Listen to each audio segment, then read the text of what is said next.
Okay, so once you've installed, once you've installed, then you have to start. So this is something I'm sure all of us are familiar with. Okay, and you have this, dialog box that opens up. It's got tabs on the top. It's got, different buttons.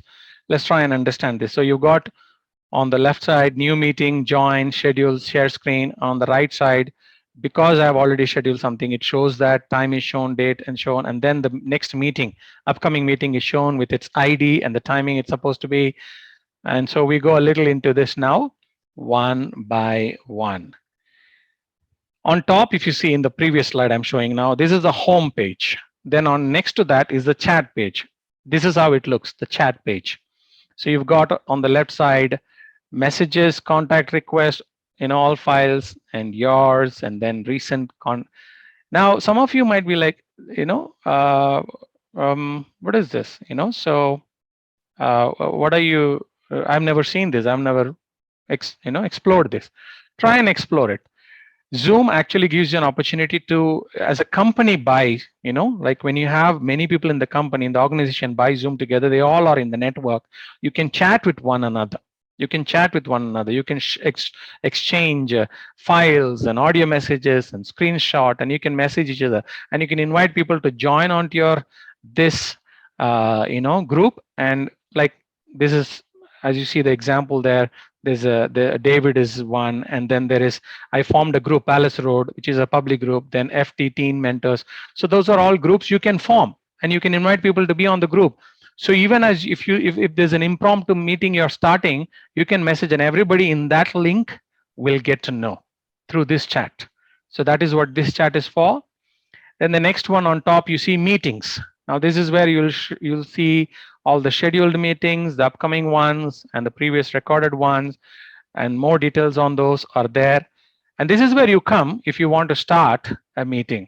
It might be a recurring meeting, or it could be a scheduled one-off meeting. And this is where you can start. And this is where you can even copy the invitation and paste it in WhatsApp or any platform you want to paste and send it. You can also edit the meeting from here, or you can delete the meeting. Okay.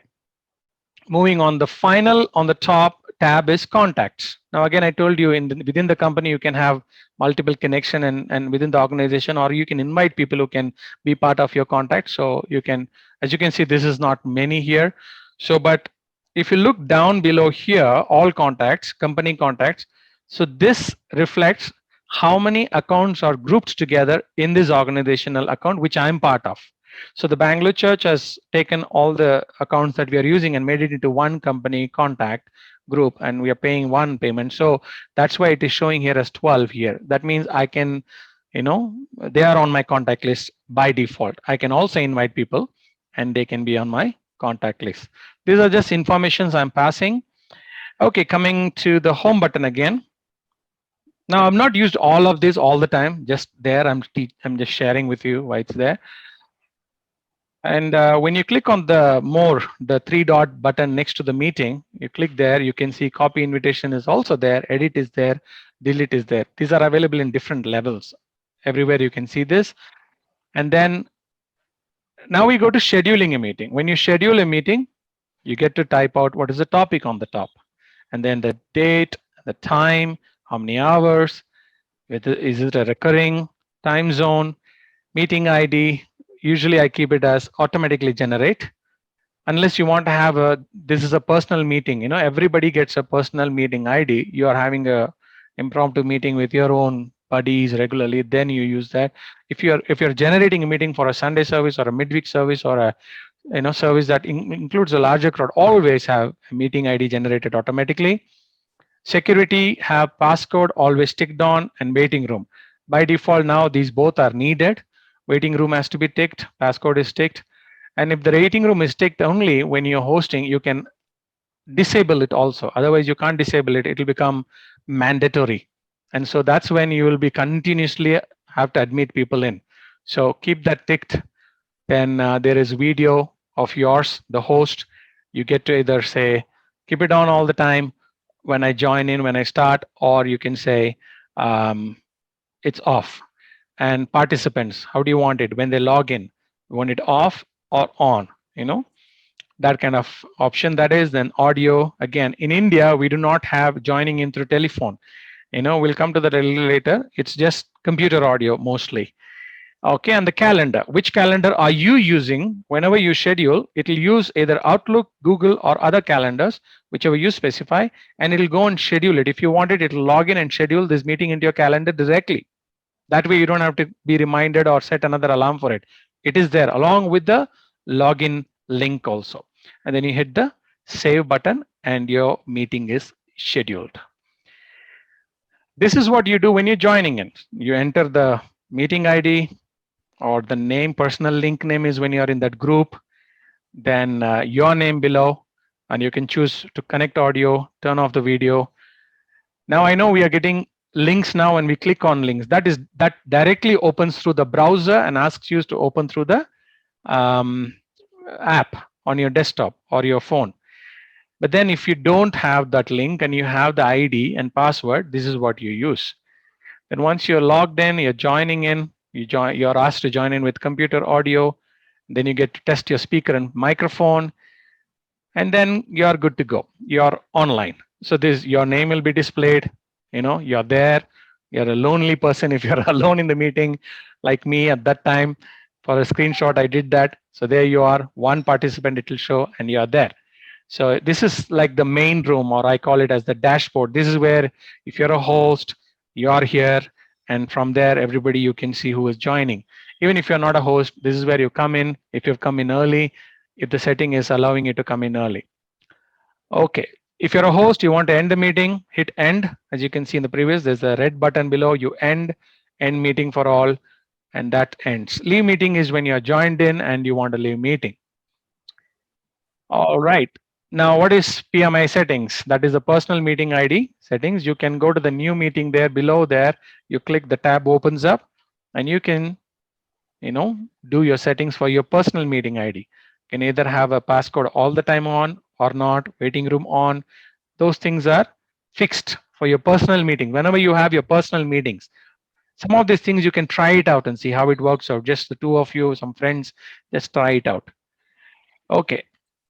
If you look at that app, the Zoom app, on the right side top corner will be your profile photo if you have chosen one, otherwise just your name. So you click on that, the drop down menu shows it is either licensed or basic free user. Your email ID is there with some asterisks, and then you have settings available, whether you are available or not. Are you away? You can do the settings, do not disturb. Now again, these are very important for companies who got multiple using accounts, and they want to know, can I call this guy for a meeting right now? He's away. Do not disturb for the next 21 hour, 2 hours. Those settings are for those kind of settings where in a multiple people working under one roof or one company, one account, main account, and you want to know how available are people. That's where we are not using this much, at least mostly. Then you have profile, try top features. That will take you to the browser to show you what all the features are there. Then you get to get help, check for updates. We're getting there. So when you go to help, you get help about Zoom. There's a help center, or you can report a problem. Now, when you check an update, you see below help, there is check for update. If you check an update, it will tell you whether your software is updated. And it will tell you update available, or it will say it is updated. So the new version at that time when I checked, there was an available update. So I said update, and it started updating. And all those things written in between are its updates. It is saying these are the things we have updated in it. And once it is updated, it will say done. Below you'll see update later. These are the available ones, and I hit update. Then it starts updating. Just a few seconds it says. Depending on your bandwidth, it'll update, and it'll come back and tell you you are updated. And it says this is the latest version, 5.6.6, 961 in brackets, the release notes. That means what are all updated. It'll tell if you open that and see. So this is how you update your software. And I think best is if you have the good configuration, if you have enough bandwidth, enough RAM speed, and it's good to keep it updated so you get all those new additions as they make into it. Now we're getting into settings. Now, if you if you look at this, here, this gear button right below your picture, profile picture, there's a gear button. You click on that, then you get to have this open up. This is settings. General settings are, you get to select what you want.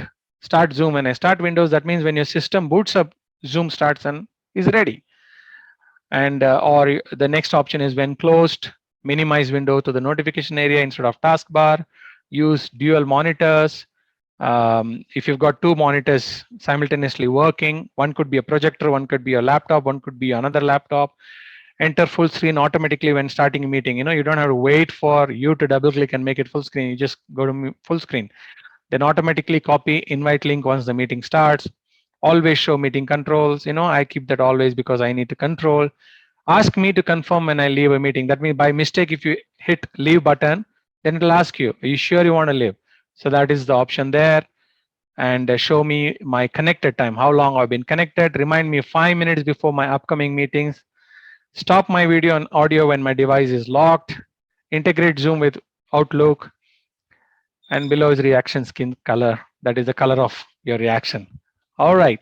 So though most of these are just simple. That is me, not now. Earlier when I was taking the screenshots. So when you go to video, most of us are fascinated with this setting, video. Okay, so there you have camera. Now, why is that there? Some laptops use only one camera, the webcam that's on the top. Sometimes you can use an external camera. You can get another camera. You don't like this camera, it's not fine. You want to use an external camera.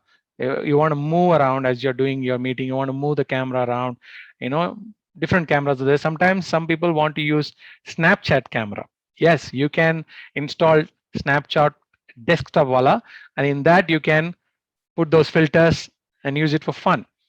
How do you do that? You click on that camera and it will show what all cameras are installed in the system, and you can select which one you want to use, and then original ratio or not.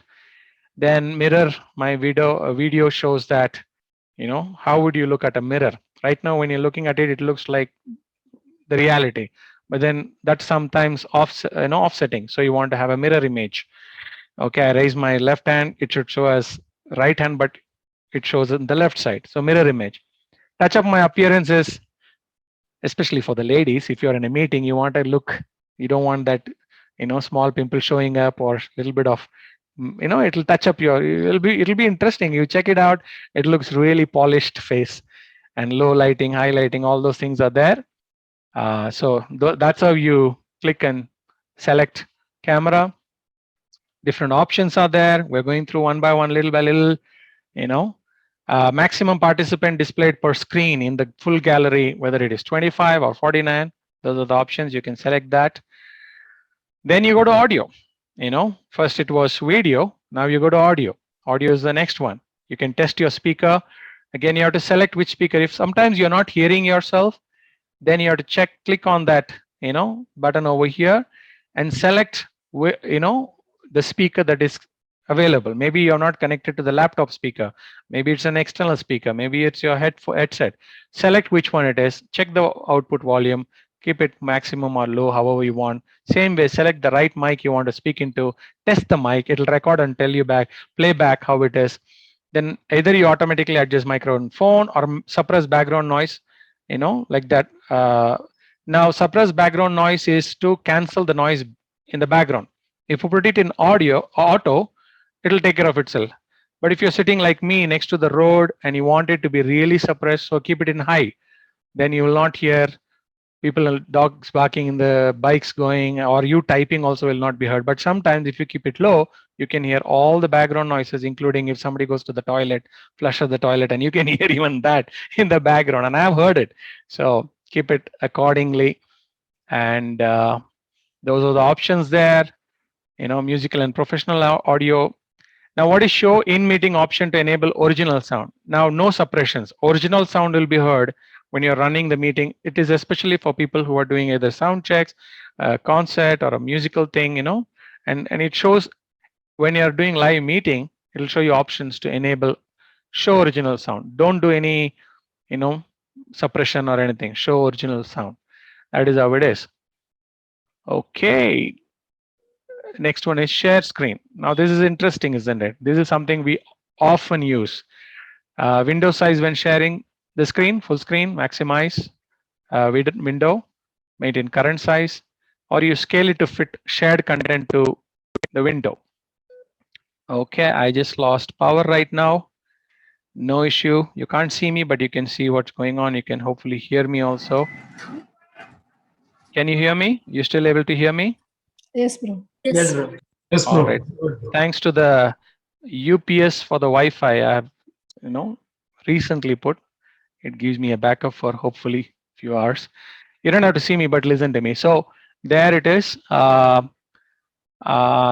Enable the remote control of all applications, side by side mode. Now I have enabled side by side so that you can see the content shared and the speaker side by side.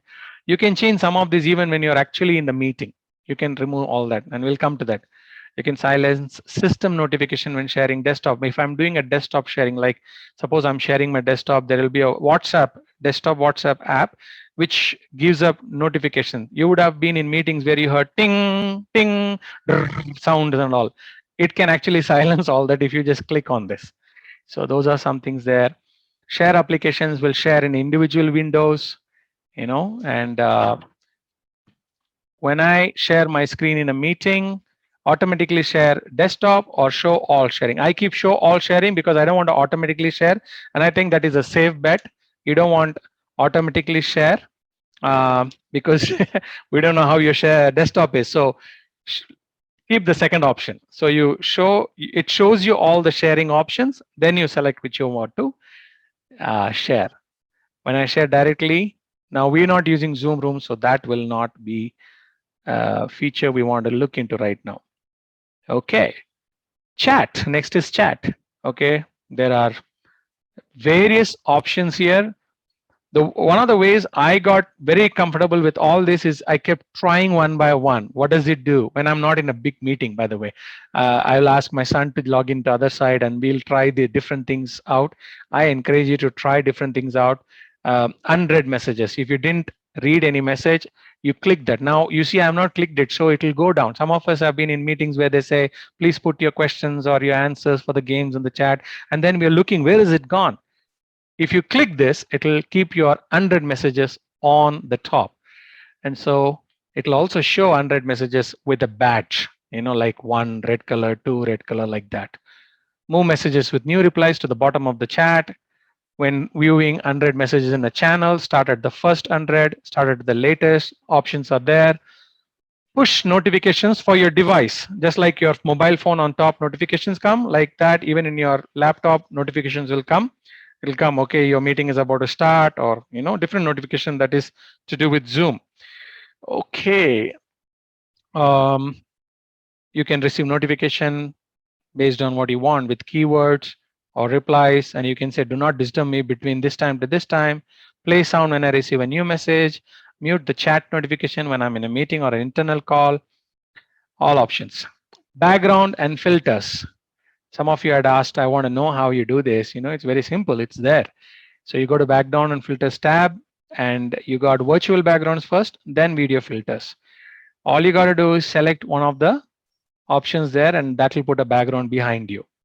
Now, as you can see here below, there is an option called I have green screen. Do not click that until you really have a good green screen behind you. You really have a fully green screen. Then it'll apply well. Otherwise, it'll mess it up. It'll look all ghost-like images. So keep it unclicked if you don't have, which I believe most of us will not be having a green screen walking around with us. So we're just going to have to leave it unclicked and select from any of these which you want, and it'll come behind you, and you can see how it looks. Then video filters also. Now, how do you add? Okay, you click on the plus button, add image or add video, then go wherever it is, select which one you want, then you open it, you come back, it'll be added there. Next one is the video filters. Now, what are the video filters? On your video, this will add as filters, add-ons to make it more fun and just fun for your meeting. Like this, put on a cap. If you don't have a cap, you want a cap, look like Zorro, you put on that. Different things are there. That was a screenshot I took. Next is, okay, though, so below there in the chat, You see studio effects. If you click on that, you'll be even be able to add mustaches, eyebrows, lipsticks, colors, all that you can do. All right. Recording. Where do you want to store your recording? Usually it gets stored at documents/zoom. You can change it. It shows you how many GB remaining. Choose a location for recorded files in the meeting ends. Record a separate audio file for each participant who speaks. That would be interesting, isn't it? Recording a separate audio file for each participant who speaks, but then it will take so much storage space. Remember that. Or you optimize for third-party video editor. That means the video that is recorded in Zoom can be edited using a third-party video editor. That means maybe a movie maker or a Wondershare you can use to edit it. So it will give you a nice optimized video. You can add a timestamp when it was recorded. Record video during screen sharing also. Place video next to the shared screen. So these are all different options which you can use. When you come to profile, you can edit your profile, put your name, put a picture, view the subscription, advanced features. Statistics is something none of us are going to be using mostly. It gives you statistics of what is your CPU like, how many percentage Zoom is using, memory, all those things. Description. This is keyboard shortcuts. Zoom has keyboard shortcuts, Alt and this, Alt and that. You do, those things happen. You don't have to run around with mouse all the time. But be careful as you're using this because the Zoom window has to be, active for this to work. Otherwise, something else will happen based on that window shortcut. So be the Zoom window. That means this window which you're working on top that, black strip below or top should be active. Only then it works. All right. Where are we now? Bang Road and filters. I told you there is some place to put mustaches and eyebrows, and this is what it is. This is the late addition for me. Okay, we're coming back to the home button now. All right. So you minimize this. You minimize this, and means you minimize this. It goes back. You keep it there. Yes.